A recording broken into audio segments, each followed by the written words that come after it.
Halo semua, selamat datang di channel saya. Kali ini saya akan bahas bab pertama dari Matematika Diskrit 1, yaitu logika preposisi. Secara bahasa, logika itu artinya penalaran, kemudian preposisi itu adalah pernyataan atau kalimat yang bisa kita tarik nilai kebenarannya.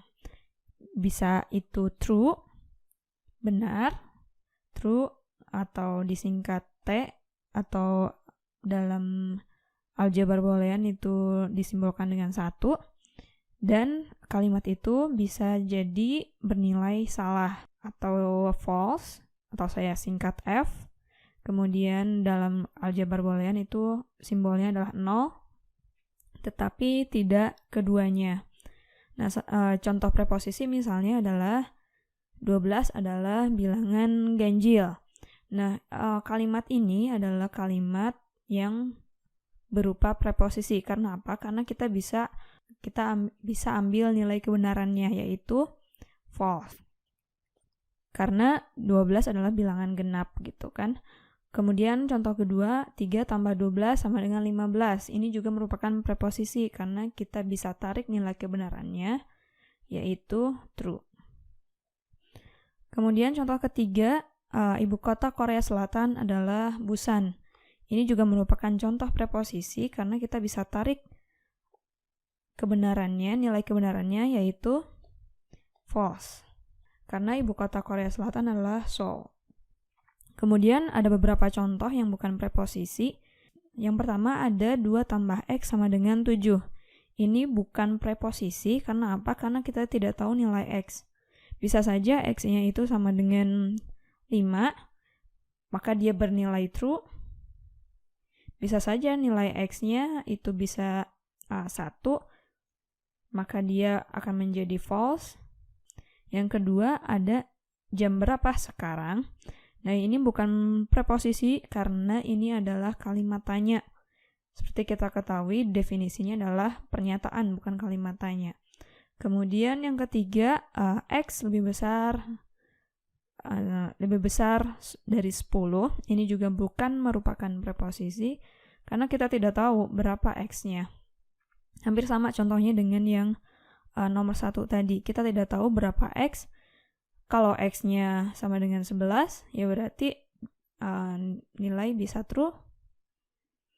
Kalau X-nya sama dengan 3 misalnya, kita bisa tulis false. Tapi kita nggak tahu X-nya berapa, maka dia bukan preposisi.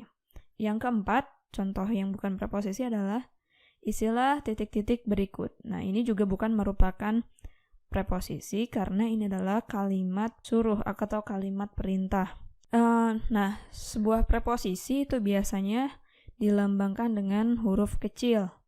Misal saya punya preposisi, saya kasih nama P, isi dari preposisi tersebut adalah 15 adalah bilangan ganjil. Kemudian saya punya preposisi Q yang isinya adalah 2 tambah 3 sama dengan 7. Kemudian saya punya preposisi R yang isinya adalah Bandung adalah ibu kota Jawa Barat. Nah, preposisi ini bisa kita operasikan. Ada setidaknya 6 operator logika preposisi. Itu terbagi menjadi 2. Yang satu namanya uner, yang kedua namanya biner. Uner ini artinya dia hanya butuh cukup 1 preposisi. Kalau biner dia butuh 2 preposisi. Nah, negasi ini merupakan salah satu operator logika yang bersifat uner. Artinya dia hanya butuh 1 preposisi. Jadi kalau saya punya P, negasi dari P itu bisa saya tulis seperti ini, atau bisa pakai simbol seperti ini, atau bisa pakai minus P, kemudian bisa juga P dengan tanda garis di atas. Kata kunci dari negasi ini adalah tidak atau bukan. Jadi misal saya punya preposisi P, itu 2 tambah 2 sama dengan 5, maka negasi atau ingkarannya itu adalah 2 tambah 2 tidak sama dengan 5. Kemudian kalau saya punya preposisi yang berupa kalimat, 17 adalah bilangan prima. Maka negasi dari Q bukan bilangan prima. Nah, tabel kebenaran dari negasi, jadi misal saya punya P itu bisa jadi true, bisa jadi false.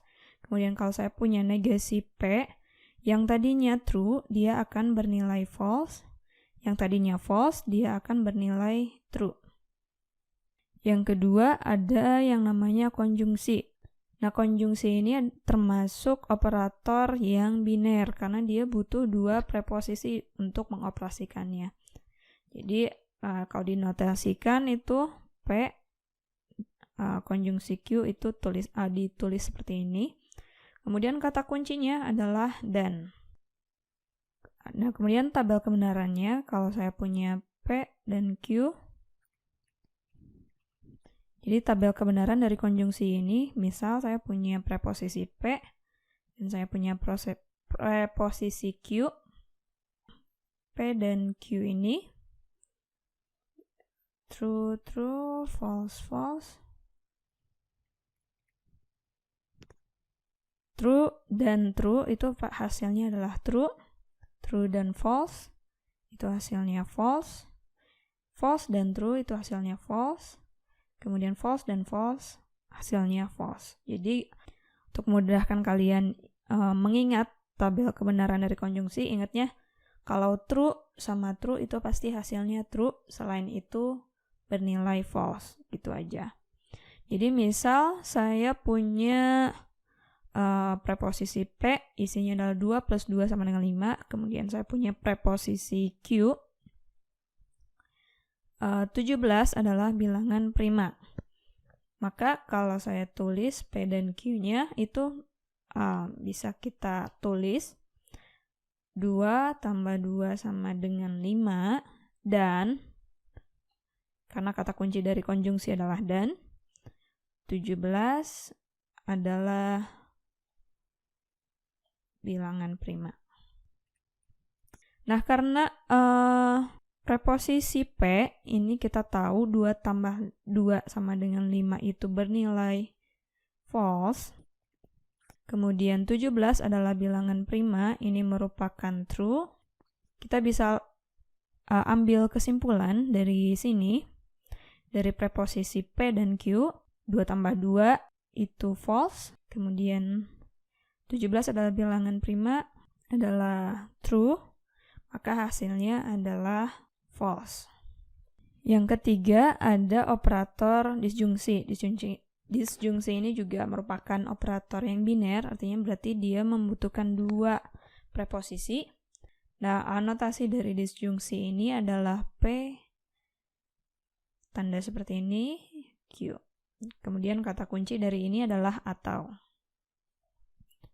Nah, tabel kebenaran dari operasi disjungsi ini, kalau saya punya P, saya punya Q, preposisi Q, kemudian ada operator P disjungsi Q. Saya isi dulu semua kemungkinannya. True, false, true, false. Semua akan bernilai true kecuali false atau false. Itu dia isinya false, yang lainnya true. Ini untuk memudahkan kalian untuk mengingat.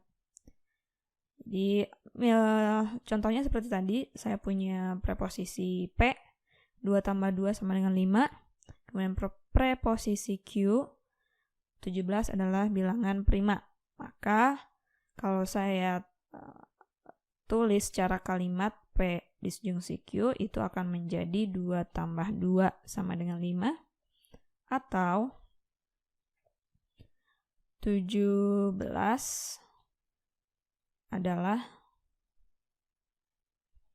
bilangan prima. Nah, di sini saya pakai kata atau karena kata kunci dari disjungsi adalah atau.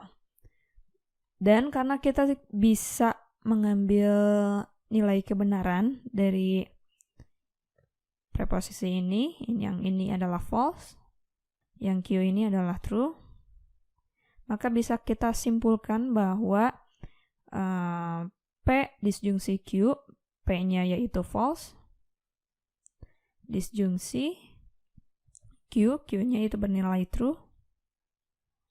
Kalau kita lihat dari tabel ini, kalau false, disjungsi Q itu hasilnya true.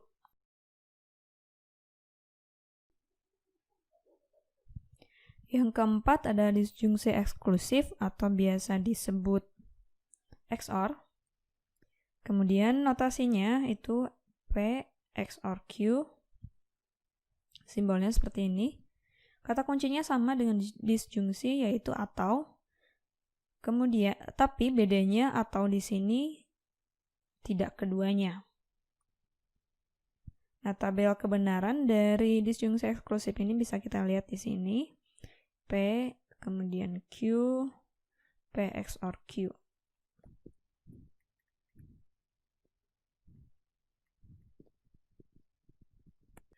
Nah, untuk mempermudah kalian untuk mengingat dari tabel disjungsi eksklusif ini atau XOR ini, kalau nilai P dan Q-nya itu sama, berarti hasilnya false.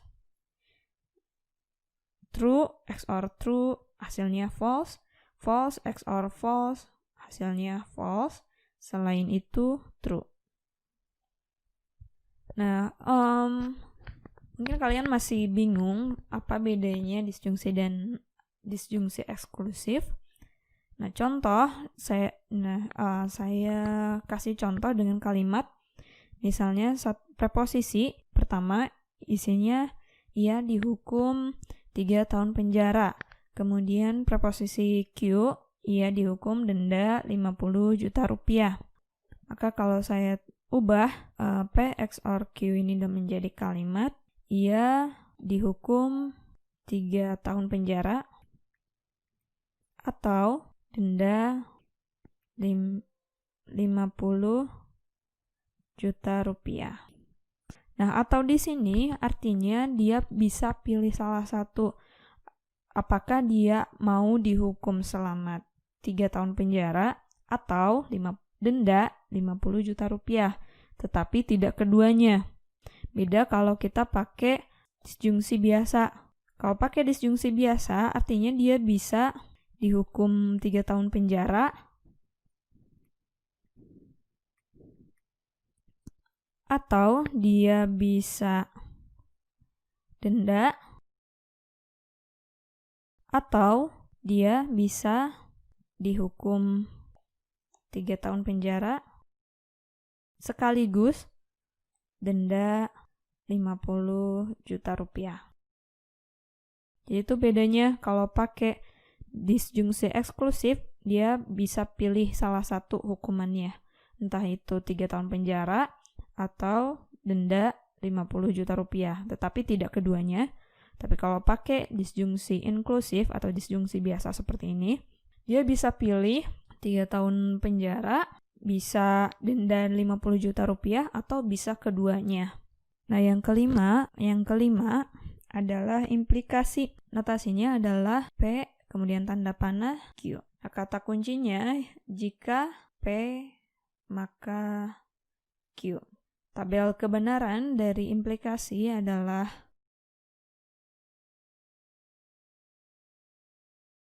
tabel kebenaran dari implikasi itu untuk memudahkan kalian mengingat. Jadi kalau P-nya itu true, Q-nya false, itu hasilnya adalah false. Selain itu, true. Misal saya punya contoh P-nya itu 2 tambah 2 sama dengan 5. Dan Q-nya itu 17 adalah bilangan prima. Nah, kalau kita ubah P implikasi Q dengan kalimat, itu akan menjadi jika 2 tambah 2 sama dengan 5, maka 17 adalah bilangan prima. Nah, karena kita bisa tarik kesimpulan, bisa tarik nilai kebenaran dari P, yaitu false. Kemudian yang Q-nya ini adalah true. Maka bisa kita simpulkan bahwa P, Q ini merupakan false, implikasi true. Kalau kita lihat tabel di sini, hasilnya adalah true. Terakhir, ada yang namanya biimplikasi. Nah, biasa dinotasikan dengan P, kemudian ada panah seperti ini, kemudian Q. Kata kunci untuk biimplikasi adalah jika dan hanya jika. Nah, sebenarnya notasi biimplikasi ini ekuivalen atau bisa diganti dengan P maka Q, kemudian konjungsi Q maka P. Tabel kebenaran dari B implikasi ini